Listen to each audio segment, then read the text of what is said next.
સ્ટેશનમાં પકડાયેલ દારૂનો નાશ કરવામાં આવ્યો હતો। ગઈકાલે ઝોન 3 માં આવતા 5 પોલીસ સ્ટેશન જે પૈકી માંજલપુર પોલીસ સ્ટેશનનો મુદ્દામાલ 2223 નંગ, મકરપુરા પોલીસ સ્ટેશનનો મુદ્દામાલ 11632 નંગ કિંમત ₹26,81,918, વાડી પોલીસ સ્ટેશનનો મુદ્દામાલ 1154 નંગ કિંમત ₹2,30,195, પાણીગેટ પોલીસ સ્ટેશનનો મુદ્દામાલ 2403 કિંમત ₹5,27,675, કપુરાઈ પોલીસ સ્ટેશનનો મુદ્દામાલ 58,131 નંગ કિંમત ₹1,16,20,244, કુલ બોટલ નંગ 75,543 નંગ કિંમત ₹1 કરોડ ઉપરાંતના દારૂનો નાશ તરસાલી ચિકોદરાની સીમમાં કરવામાં આવ્યો હતો।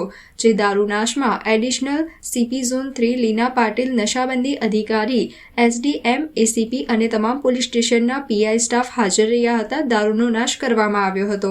ઝોન 3 વિસ્તારના ટોટલ 5 પોલીસ સ્ટેશનોના પ્રોહિબિશનના મુદ્દામાલના દારૂનો આજે નાશ થઈ રહ્યો છે, જેમાં SDM શ્રી, નશાબંધી આબકારીના અધિકારી અને PIO અને ACPની હાજરીમાં તમામ પોલીસ સ્ટેશનના ટોટલ 1,56,00,000 જેટલા દારૂનો નાશ થઈ રહ્યો છે।